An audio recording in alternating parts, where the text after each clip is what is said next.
What is going on, everybody?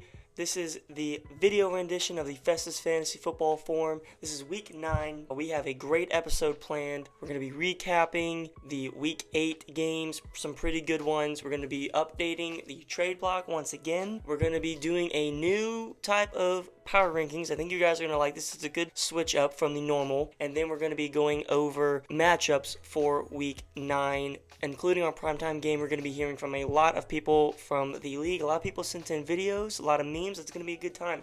Without further ado, let's get going. So the first thing I want to touch on is actually going to be the updated trade block, per usual. We do have one new player added, and that will be James Conner of the Guardians of Your Mom's House. This is a play for people that are trying to buy in to later on in the season. I'll take it from me. This is my team. I'm putting this guy on the trade block. The main thing is I just don't really want to stack him and Kyler Murray when both of them come back from injury. I don't want two pieces of that offense. So, I mean, I guess technically you could also add Kyler Murray to this. I would rather get rid of James Conner instead of Kyler Murray. If anyone has a long-term play, because he still is on IR, or in a couple weeks if you want to reach back out, please feel free to do so. I'm willing to work with a lot of players on my team. With that being said, though, let's go over a updated look of the trade block itself. We haven't seen this in a couple weeks, just to kind of refresh everybody on who's on there, and I'm going to put that right here for everybody, so you guys can take a look at that, maybe pause it, whatever. If you want to reach out to some players,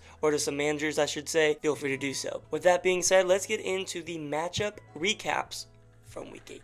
Okay, well, starting with the matchup recaps of week 8, we're going to get started here pretty quickly, going into the matchup between Team Doyle and Team Didi. It started out early on in the afternoon with Team Doyle taking an early lead. Team Didi did fight back later on Sunday, which was good to see. And, going into Monday Night Football, of course, this was pretty much obviously a Team Doyle win. And, the power of Josh Jacobs and Sam Laporta, it was just too much for Team Didi. 134.56 to 107.52 with a Team Doyle victory. In terms of Team Didi, unfortunately, his team is just garbage. With everything being said, I don't really need to dive into this matchup any longer. Good win for Team Doyle, and Team Didi continuing to fall without Justin Jefferson. The next game I want to get into is Thank You to Mar taking on the GOAT squad early on Sunday, about the 3 o'clock mark. This game was actually pretty dead even. As you can see, 62 to 53 really could have went anyone's way. Alex Madison putting up a dud, so did Cooper Kupp. The GOAT squad really benefited from Cooper Kupp dudding. As you can see here, moving on to the 5:45-ish time, the GOAT squad takes a commanding lead, 108 to 77. And then going into Monday night, actually, the GOAT squad has a really big lead. He finishes off Sunday with a 139 lead. Obviously having to go against Austin Eckler. Going into Monday night, all he needs is 34 points from Jakobi Meyers. With the way the offense has been running, it's definitely possible. There was a little bit of skepticism in this game. Ultimately, the GOAT squad did prevail. Jakobi Meyers put up an absolute dud. So did Christian Kirk, Zay Flowers. The whole team just did not have a good week. The only two good players were the running backs. I honestly did not see this game going this way. Good win for the GOAT squad. Really proved me wrong, and I respect that. The next game I want to go over is actually a huge game. The Little Giants taking on the Guardians. Both teams looking at the top of their divisions. I don't think people would have seen the way this would turn out. As you can see here at 3 o'clock, the Guardians already off to a massive lead, almost 50 points. And that's off the backs of just the team going absolutely crazy with Breece Hall and CeeDee Lamb. The Little Giants not getting anyone over 15 points even besides Tyreek Hill. One of the rare times we're going to see this team struggle even with Tyreek having a good game. I will, however, highlight that later on in the day, we can see Marquise Brown end up, doing pretty well at the end of his game. And then going into Monday Night Football, Jahmyr Gibbs did put on a scare, but ultimately falling just a little short, with the Guardians of Your Mom's House winning 128.76 against 116.9. This was a big win for the Guardians. I didn't expect this. This is the first real loss loss the Little Giants have had all year, and to come at the hands of a team that has been struggling to put up 100 points even. I think this is a statement win. I think this is the best win now all season. Congrats for them. Both these teams moving to 5-3. We're going to be moving on to the highest scoring game of the week. This was an absolute shootout from the get-go. Team Armani taking on Lamar's Backpack. As we can see at the 3 o'clock mark here, Team Armani and Lamar's Backpack both over 75 points, almost 80 for Lamar's Backpack. I did not know which way this was going to go. I thought this was actually going to be a pretty big shootout. Team Armani actually looked to start making a comeback here. Lamar's Backpack, the players just kind of gave up at the end of the Sunday afternoon games, and then going into Sunday Night Football, Team Armani actually had a huge lead. Amon-Ra St. Brown going in on Monday, but it was not enough. Team Armani winning 153.36 to 133.08, a 20-point victory for Team Armani. And I just want to say this right now. I said to Team Armani that this is your prove it week. I've been heavily criticizing this team for a couple weeks now. Maybe not giving them the respect that they deserve, but wow, I am wowed this week against Lamar's Backpack. 153 points in a win, and to take down the highest scoring team in the league by 20 points nonetheless. Very, very impressive. Very good win for Team Armani. And this game is going to be none other than Aaron Rodgers' Achilles taking on the Cincinnati Bengals. If you remember, this was my upset pick of the week in favor of the Achilles team. Starting off here at the 3 o'clock slate, the Achilles team had a commanding lead. Very, very impressive. And that's without any points from Miles Sanders. I think he is damn near droppable at this point. He's a complete liability as the RB2. That was kind of made up for with Darren Waller going out pretty early with only 1.4 points. Unfortunate for the Bengals. But moving on into the 5:45 slate, we actually see, the Bengals kind of make a comeback here. Jamar Chase stepped up. Kareem Hunt stepped up. Good things there. As far as the Achilles team, everyone is looking pretty good at this point, but it's whenever we get actually to the Sunday night game where the Achilles team really sets themselves apart, going up by 22 points heading into Monday Night Football. But that's it for the Achilles team. They have no one going on Monday, and the Bengals have Jared Goff, and Jared Goff has been playing very well. Credit to him. Going against a weak Vegas secondary, it's very possible that the Bengals can come back. Unfortunately, they do not, losing 109-100. I don't think this team should be putting up 100 points. I don't really see anyone that would be replaced. This was the problem with the Achilles team early on in the season. It just doesn't seem to work together. A great win again for the Achilles team. An unfortunate loss for the Bengals. We'll have to keep monitoring them as we go. Been in the league a while. He can say whatever the hell he wants.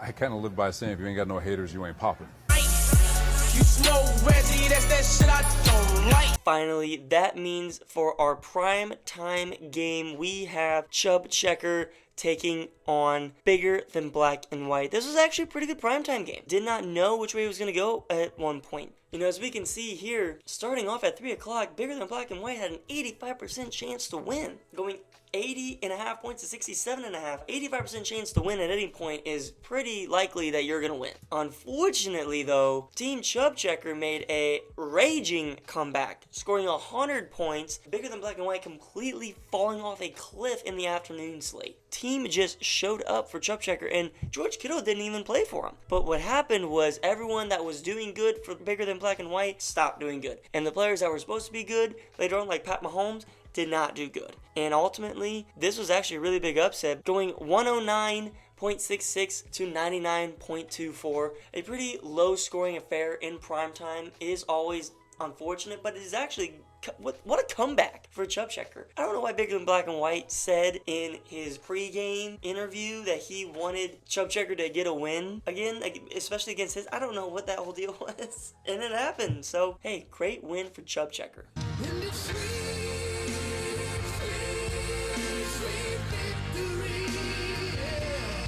Now, with the recaps out of the way, let's give our weekly awards. We have the awards this week, finally back after a hiatus last week. For the play of the week, we're going to be giving it to the GOAT Squad for picking up and starting Gus Edwards. Listen, he scored 3 touchdowns this week and was a huge contributor to the win for the GOAT Squad. Without Gus Edwards, it would have been a very, very close game. It could have went either way, truthfully. The GOAT Squad gets the Play of the Week award. And now, for everybody's favorite, the You Fucked Up Award, we have going to Cincinnati Bengals for not starting Joe Burrow over Jared Goff. This directly cost him a victory because looking at it, I think the Bengals tried to outsmart themselves, really. It was claiming that Joe Burrow wasn't consistent enough and he trusted Jared Goff more. Well, that's 2 times now you have given Jared Goff the keys to the team and he has let you down and be the direct contributor to your loss. That's the 2nd time now Chris has gotten this award. Both times, funny enough, it has come from the quarterback position.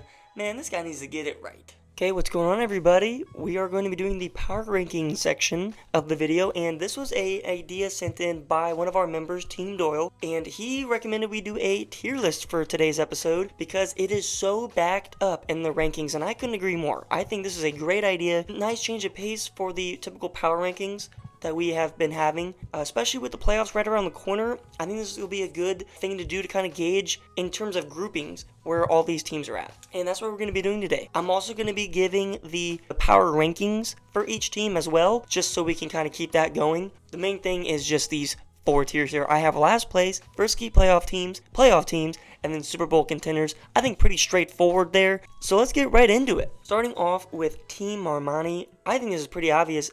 Definitely a playoff team. I said last week it was a prove it week for Team Armani, and by God, they fucking proved it. I'm very proud to see the performance that they put on, an all-around win. Team Armani is currently the 3rd best team in the league right now. I have them ranked 3. That's because of the recent just all-around performances that Team Armani is putting together. I think it's a solid playoff team for sure. The only thing about Team Armani right now is, can he stay healthy? I think if that happens, this is a good team for the playoffs. Next up, I have the Little Giants. He's going to Super Bowl contenders. Look, it's been the best team basically the whole season. I'm putting the Little Giants at number 1 in the power rankings once again. I will say, however, it is so close between so many teams right now to be the number 1 team. I think they've only had 1 bad loss, right? They've only had 1 true loss, and that was last week against the Guardians. The other 2 losses that this team has had were unbelievably unlucky. Moving forward, we'll have to really reevaluate this number 1 spot because, people are catching up to the Little Giants. Maybe. We'll have to see. We'll have to keep monitoring. Next up, I have Team Doyle here. Let's put him in the playoff teams, right? I think this is a good, solid roster as well. I think all around, top to bottom, quarterback to tight end to flexes, it's a great squad, one that's built for the playoffs. I think Team Doyle is going to really prosper in the playoffs, right? It's not even about making it to the playoffs. It's about being dominant in the playoffs. Now, I will say, however, currently, I do have Team Doyle ranked 6th. It's really close to being a frisky playoff team, but I think all around, we have seen the dominance of Team Doyle, and being the highest points against team in the league, it just is unlucky. Bigger than Black and White's up next, and I'm going to put this in the frisky playoff team category, and I'll do that because I think that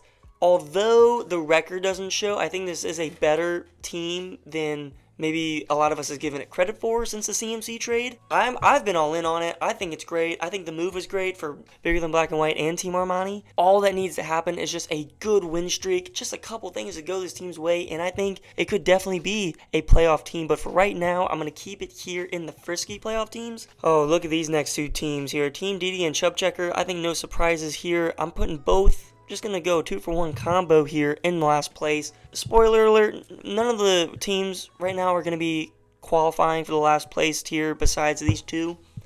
I think it's pretty obvious. They're the 2 worst teams in the league. But, fun fact, Team Didi is going to be ranked number 12. He's the new worst team in the league now. Congrats, Chubb Checker. You are no longer the worst team in the league in terms of my power rankings. It is Team Didi. Nonetheless, though, both are going to be fighting to not get last place. They're going to be it's going to come down to the last week in the playoff bracket, and we'll have to see how many wins each team gets. I think it's going to be these 2, and I don't really think anyone can really debate that.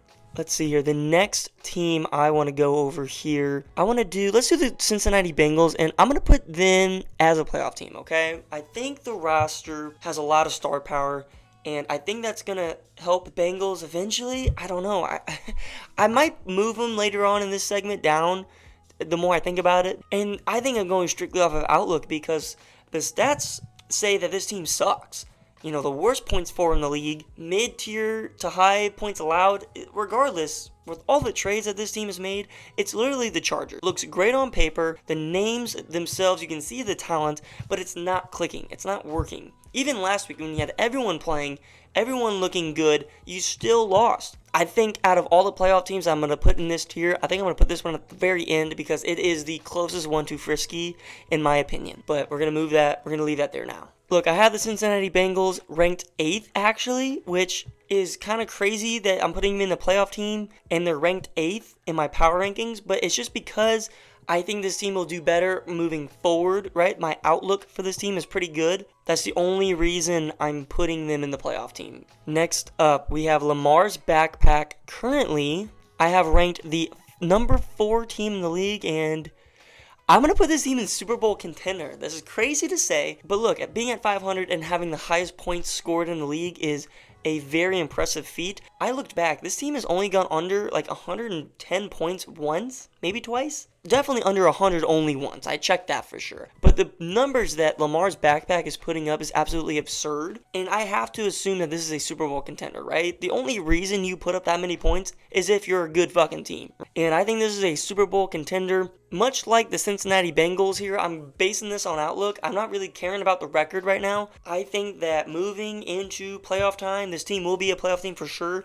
But moving into playoff time, how is this team going to do in the playoffs? And I think this team's going to dominate. I think this could definitely see a Little Giants Lamar's backpack potentially championship. We'll see. And yeah, I think that's a good spot to put Lamar's backpack. Next up, we have, let's do the GOAT Squad. The GOAT Squad, I'm actually, funny enough, going to put in the Frisky playoff team tier right here. And it's because, like I said last week, although he had a great win over Thank You DeMar, it's just not always working. It's not always clicking, and I don't really know why. I'm not sold on the GOAT Squad. I had the GOAT Squad ranked 9th, actually, in the league standings for power rankings, and that might be a little harsh. That might be a little low, but look, the running back play has been a problem for me and for this team.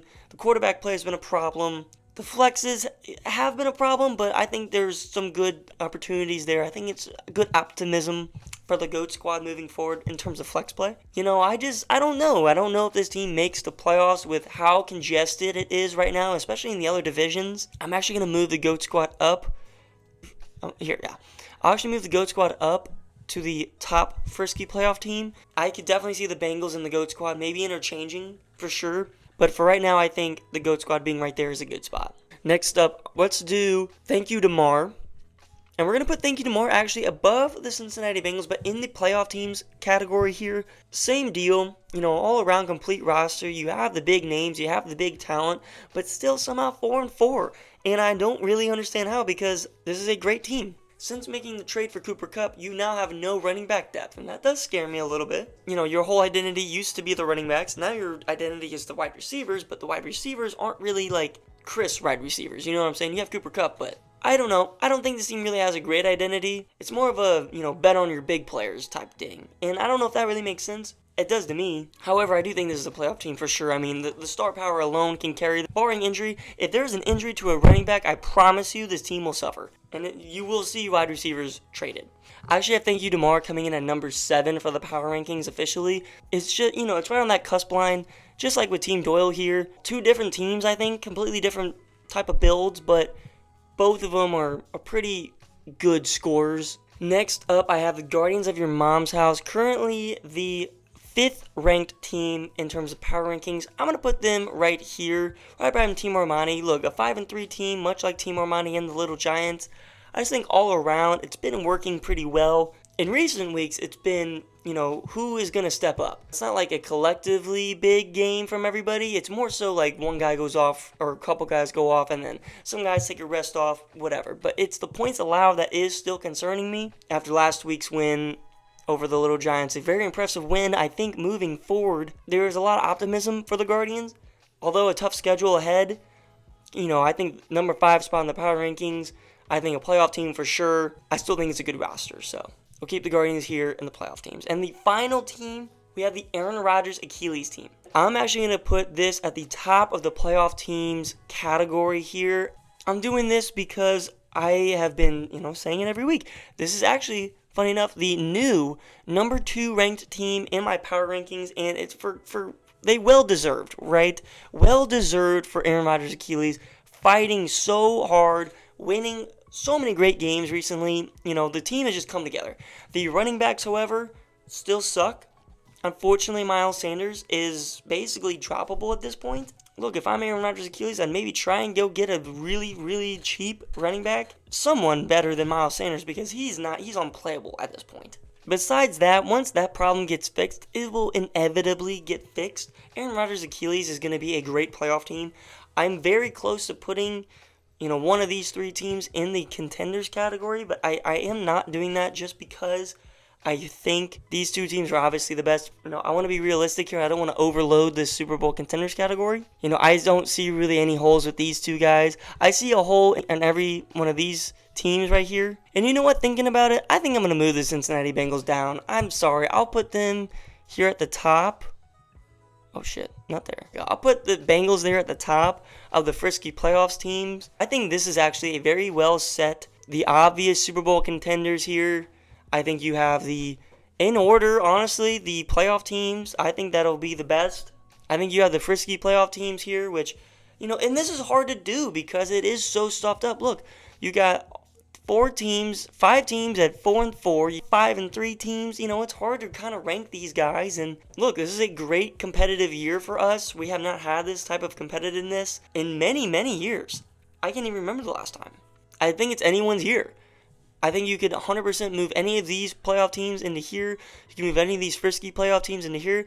And anyone is one injury, one bad luck, one play away from going down here to last place. If we're being 100% honest. We all know it. We all see it. With that all being out of the way, I think this was great segment. Hopefully you guys all enjoyed this. Maybe we'll do it again at the end of the year. Maybe we can come up with some new tiers. Maybe we can have a little fun with a tier list, so to speak. With all that being out of the way, let's move on to the matchup previews. Okay, I hope you guys enjoyed that power rankings portion. We're going to move on here to the amazing matchup previews that we do every week here. This is for week 9. Last week I did unfortunately go 2-4. This week I'm hoping to go 6-0 perfectly. Now let's get started here with Team Didi taking on Team Marmani. Looking at this early projection here, this looks to be a very bad game, a very boring game unfortunately, but I'm maybe having some hope that it could be turned around. Primetime game last week didn't have the best looks early on in the week, but this may be following in the same footsteps here. I still think this is going to be an easy win for Team Armani. Although ETN and McCaffrey are on a bye, I just don't see how Team Didi can win a game, especially with Saquon and all the receivers who are solid, good enough, I think, to beat Team Didi. I'm not going to really press more on it. I think Team Didi, as you saw, is the worst team in the league, but I'm going to definitely go with Team Armani to pick up this victory. Next up, I have Bigger Than Black and White taking on Aaron Rodgers' Achilles. These guys roomed together in college. They live together. They're going to be going one-on-one with each other. Pause. I think that even though it is looking pretty even right now with the health of Bigger Than Black and White, and after a pretty unremarkable performance last week, I think it's a good bounce-back candidate.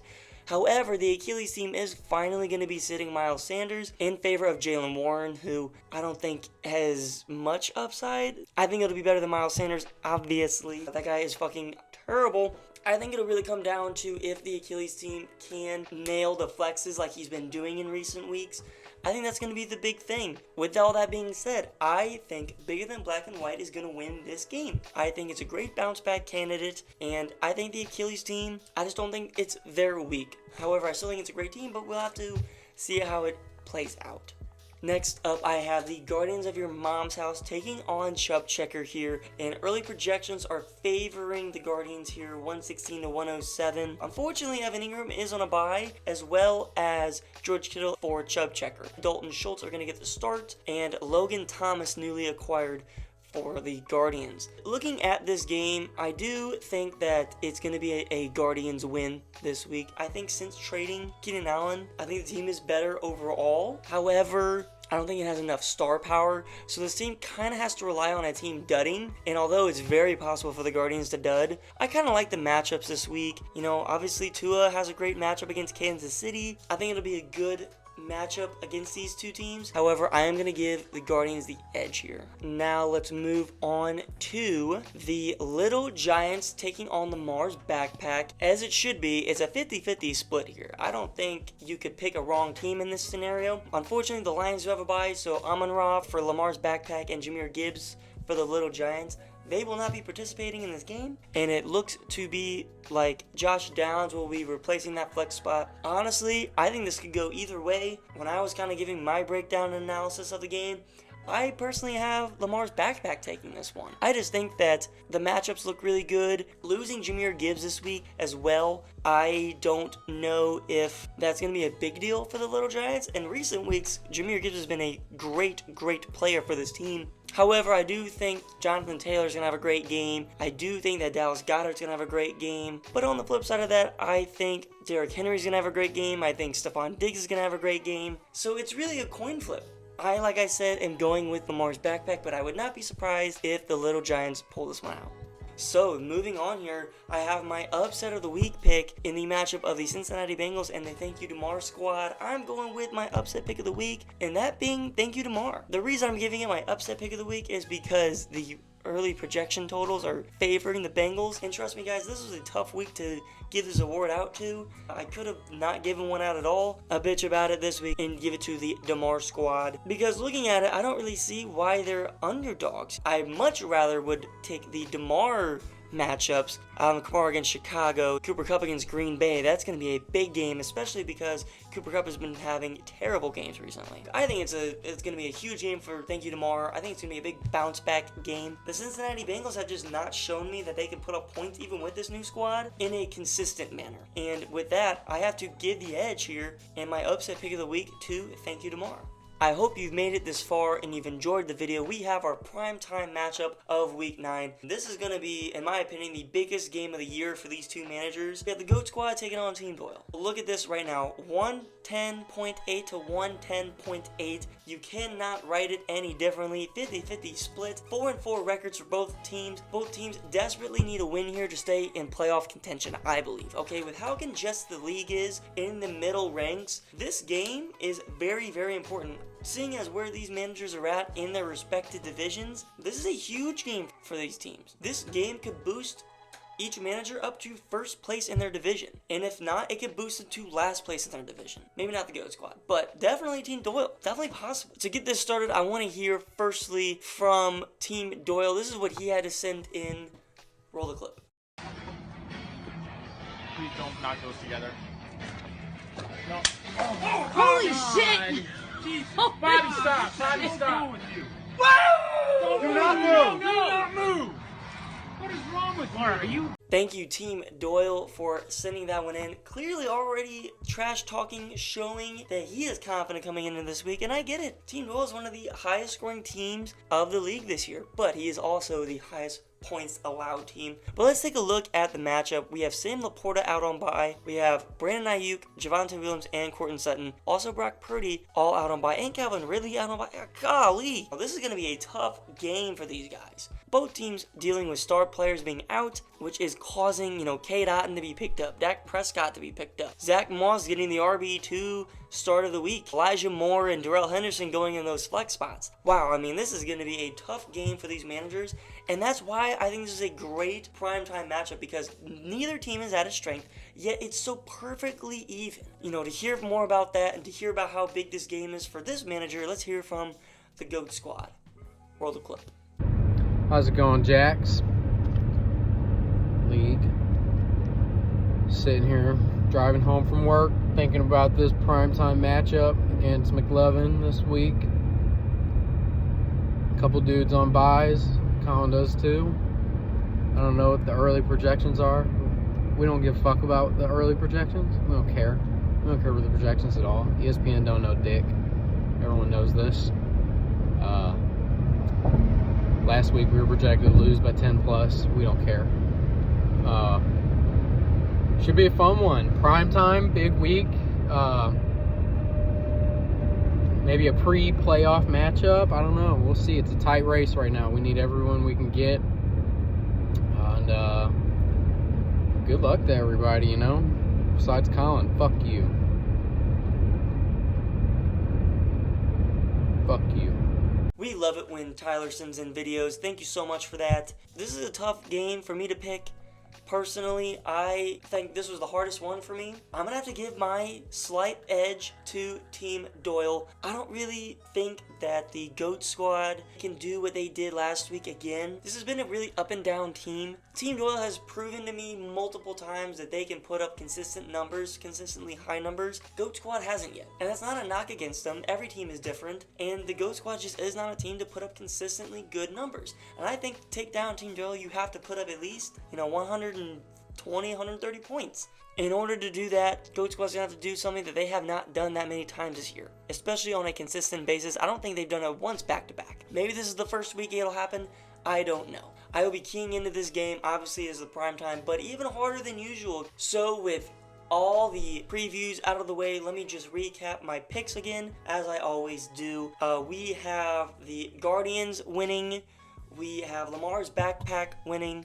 We have Bigger Than Black and White winning. We have Team Armani winning. For my upset pick of the week, I have Thank You DeMar.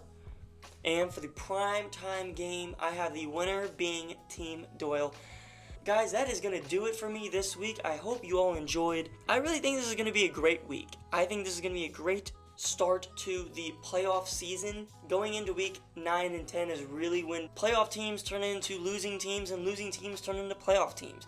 We're going to see a lot of big things happening over the next few weeks, and I'm excited to document it. I'm excited to, experience it with you guys. Thank you so much, Team Doyle, for suggesting again the tier list. If you guys have any good ideas for, segments in the videos, please let me know. It doesn't have to be big, doesn't have to be, whatever. Just let me know if you have anything cool.